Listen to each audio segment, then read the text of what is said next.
날마다 행복한 묵상.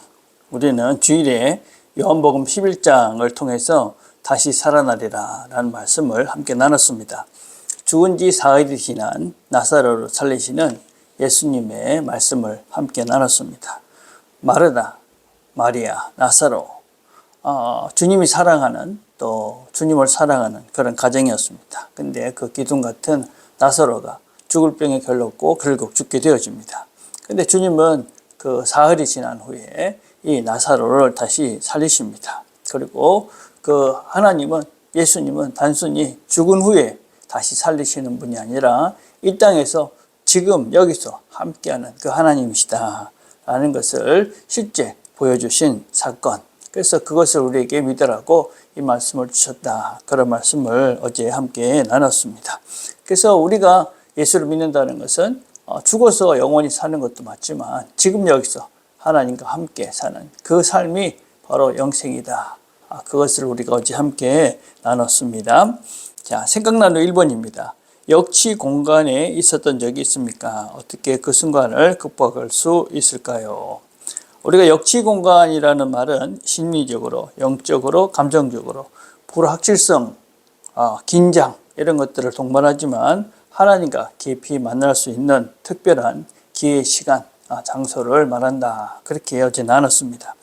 우리가 역치 공간이라는 그런 시간들을 경험하게 되면 내면적으로는 불안하고 두렵습니다. 왜냐하면 이전의 상태와 다른 새로운 것들을 접하게 되니까 두려움이 있고 또 불안해지는 그런 단계가 오는 것은 당연합니다. 또 상실감과 슬픔도 있을 수 있습니다. 이전에 있었던 관계나 이전에 내가 누리던 모든 것들을 잃어버리니까 또 새로운 변화와 또 새로운 것들을 시작해야 되니까 어떤 상실감도 있고 또 어떤 걱정도 있고 슬픔도 있을 수 있다라고 할 수 있습니다. 세 번째는 통제 불가능함과 무력감입니다. 지금 내가 여기서는 아무것도 할 수 없구나 하는 그런 막연한 무력감이 들 수도 있습니다. 그럴 때 이런 역지 공간의 순간이 됐을 때 과연 우리는 어떻게 이것을 극복해야 되는가? 제일 중요한 것은 현실을 그대로 인정하는 것이 제일 중요합니다. 이곳, 내가 지금 있는 이것이 하나님이 나를 이끄신 것이고 그래서 이곳이 지금 내가 하나님이 있기를 원하는 것이구나 라는 것을 신뢰하는 것부터 우리가 시작을 해야 됩니다.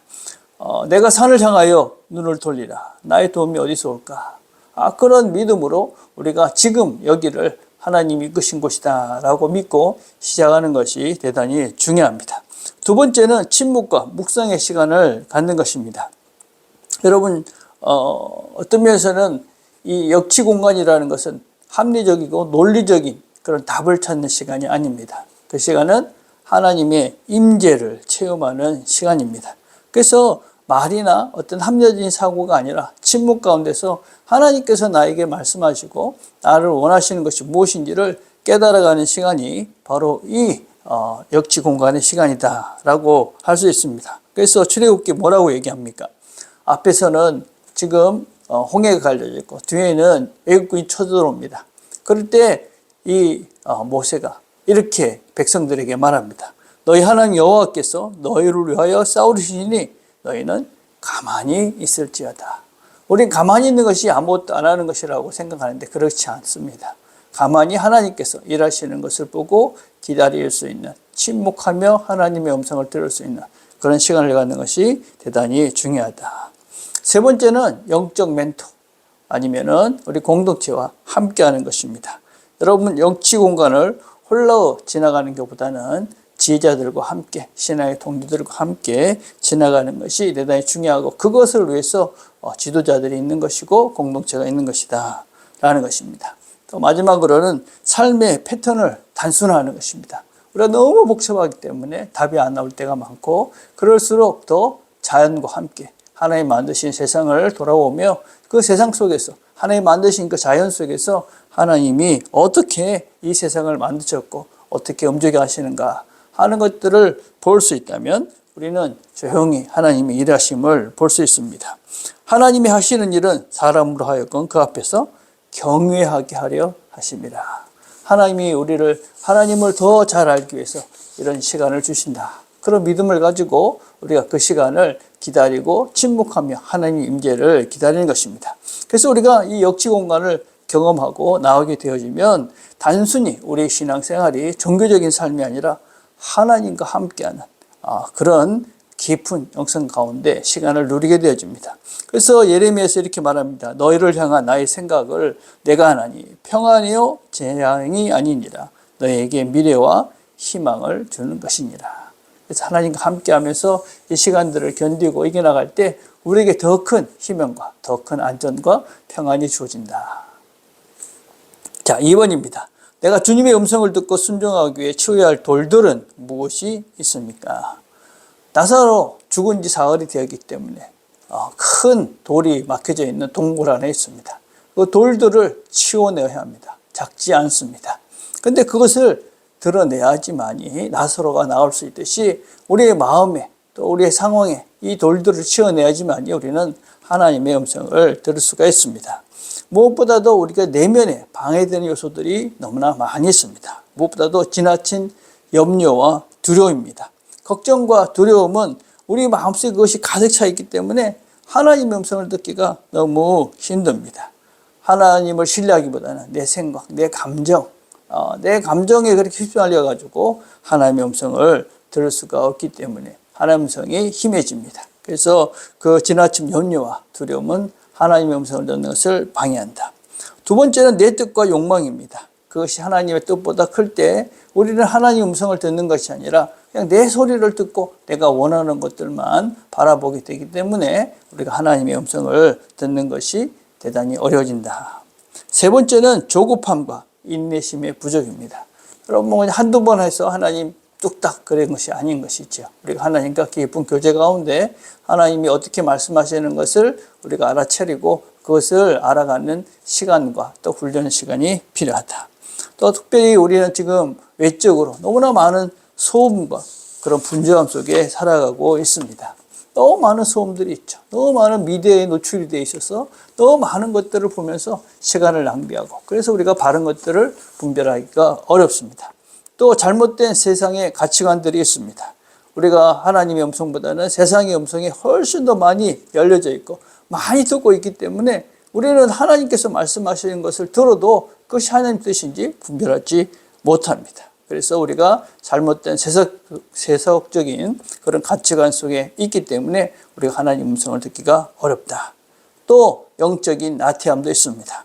하나님의 말씀을 듣고 기도하는 시간이 절대적으로 부족한 사람들은 하나님의 음성을 들을 수가 없습니다. 그리고 영적인 방해가 있습니다. 우리가 하나님 말씀을 읽고 묵상하고 기도하려고 하면 영적인 사단이 우는 사자와 같이 우리를 달려들어서 우리를 방해합니다. 이것들을 우리가 이겨내야 됩니다. 어떻게 됩니까?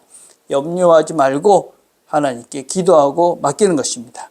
빌립보서 4장 6절입니다. 아무것도 염려하지 말고 다만 모든 일에 기도와 간구로 너희 구할 것을 감사함으로 하나님께 아뢰라. 하나님께서 알아서 하실 것이다. 그런 믿음을 가지고 하나님이 들어주실 것이다. 해결해 주실 것이다. 그런 믿음을 가지고 감사함으로 하나님께 기도하는 것입니다. 염려가 생길 때마다 기도하는 것입니다. 하나님께서 하실 것입니다. 그렇게 기도하는 훈련을 해가는 것이죠. 두 번째는 규칙적으로 말씀을 묵상하고 침묵하고 기다리는 것입니다. 로마서 10장 17절 이렇게 말합니다. 믿음은 들음에서 나며 들음은 그리스도의 말씀으로 말미암느니라. 하나님 말씀을 많이 듣는 것은 아무리 생각해도 좋은 것입니다. 그것이 절대적으로 필요합니다. 많이 들어야 된다. 그리고 시편 40편 10편에 이렇게 말합니다. 너희는 가만히 있어 내가 하나님됨을 알지어다. 하나님의 말씀을 많이 듣고 우리가 하나님이 무엇을 하시는지를 보게 되면 우리는 하나님의 일하심을 듣고 하나님의 음성을 들을 수가 있다. 마지막으로는 우리의 생각과 우리의 가치관을 하나님 말씀으로 자꾸 바꿔가야 됩니다. 내 정치적인 이념이나 신념을 그것을 붙잡고 가는 것이 아니라 하나님 말씀으로 내 생각을 바뀌어가는 것입니다. 복 있는 사람은 어떤 사람이냐? 악인의 길을 따르지 않는 것입니다. 죄인의 길에 서지 않는 것입니다. 오만한 자리에 앉지 아니하고 오직 여호와의 율법을 즐거워하며 주야로 묵상하는 것입니다. 그래서 하나님 말씀으로 우리가 충분해질 때, 충만해질 때 우리는 그 말씀이 바로 내게 주시는 하나님의 음성으로 들려지게 해주고, 그래서 우리는 역지 공간, 힘든 시간, 어려운 시간, 염려와 걱정의 시간에도 하나님과 함께 그 시간을 즐거움으로 평안으로 이겨내며 더 하나님 원하시는 사람으로 새로워져 갈 수가 있습니다. 이 한 주도 하나님께서 우리에게 말씀하시는 것을 잘 들으시고 하나님과 함께 영생의 길을 걸어가시는 저와 여러분 되기를 간절히 바라겠습니다. 기도하겠습니다. 하나님 아버지 감사합니다. 오늘도 우리가 들었던 말씀을 다시 나눴습니다. 하나님께서 우리와 함께 하시며 지금도 이끌어 가십니다. 죽은 자도 살리시는 하나님께서 우리를 새롭게 해 가십니다. 그 하나님을 믿고 또 오늘도 우리에게 말씀하시는 그분의 음성을 잘 듣고 순종하며 하나님과 함께 평안과 기쁨의 시간들을 누려가는 우리 모두가 되도록 은혜를 베풀어 주시옵소서. 예수님의 이름으로 기도드립니다. 아멘.